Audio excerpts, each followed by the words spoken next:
about him.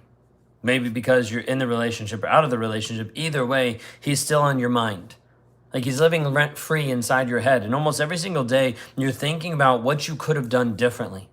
You're replaying conversations in your mind up until 2 a.m. at night, having a hard time sleeping because you keep remembering and reminiscing about what happened in the relationship, what happened in that conversation, about his betrayal, about the lies, what is actually true. And there's a lot of your world that continues to be obsessed over wondering what is true, wondering what happened in the relationship. How did it fall apart? What went wrong?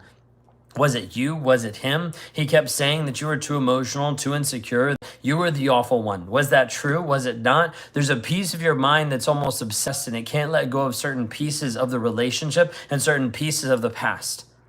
That's not unusual inside of a toxic relationship. It's not normal. It's not supposed to feel normal, but it's not unusual based on what you've been put through. A narcissist puts you in certain scenarios and situations to make you doubt yourself, to stop relying on your gut, to stop relying on your instincts, and to start doubting your reality so you believe his. And the hard part all over a long period of time is you start to doubt that in every aspect of life. It'll creep into your work, it'll creep into relationships, it'll creep into how you take care of you, your own self-care, simply because you're believing what he's selling. You're playing a game of what he's actually doing. He's constructed a game to confuse you and leave you stuck long term. And the problem is you play because you start to obsess over him.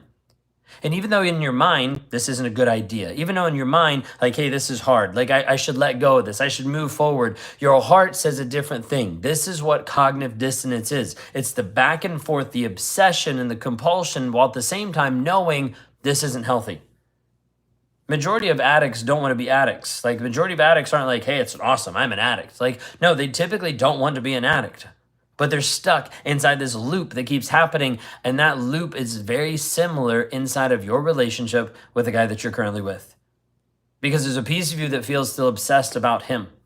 Obsessed because you can't get him off your mind. You're obsessed because he's the first thing you think of when you wake up in the morning and you check your phone and you haven't got that text, or you're waiting to hear from him, or the first thing you think about at night as you get ready to go to bed. It keeps you up late at night, reminiscing and thinking all the what ifs, all the maybes. Maybe I could have done something different. Maybe you would have understood. Maybe it would have happened.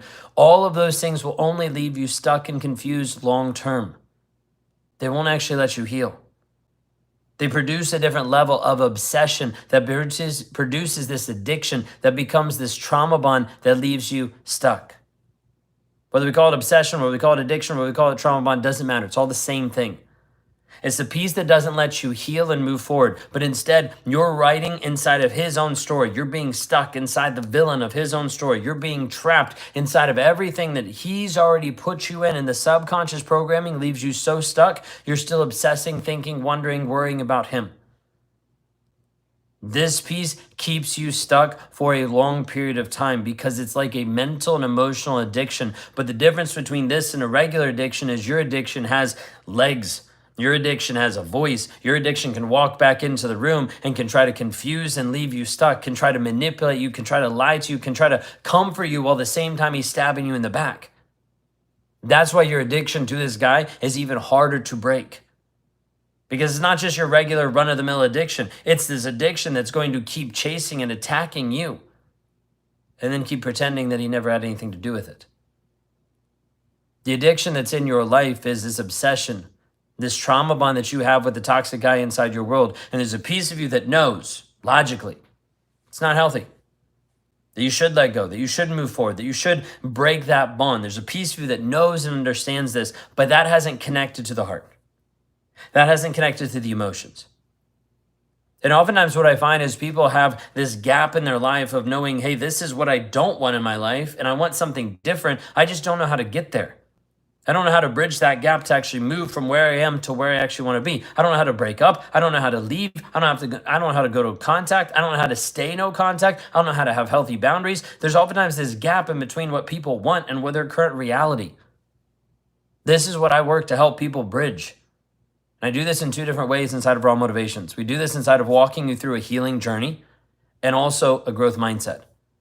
Everything in life is about growth and development, expansion. As you continue to develop who you are, that starts off in healing. It's like if you broke your leg and you're just like, it's not that big of a deal. I'll just walk on it and it'll eventually heal. And you start walking on it, and maybe it eventually gets to a place that it heals somewhat, but it's not going to heal fully. It's still gonna have clicks. It's still gonna hurt. It's still gonna ache whenever it's gonna get ready to rain. Like, it hasn't healed fully. Why? Because it was never fully set. We have to help you reset that. Then we can start building in the piece of the self-care. We can start building in the physical therapy. We can start helping heal the leg long-term. That's the growth piece. But healing has to come first. If you're a person that actually wants to take action about this, then this message is for you.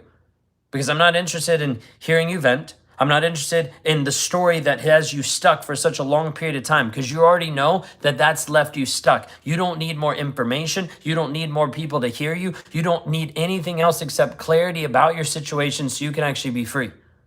The tactics to rewire your mindset, and we do this in two different ways.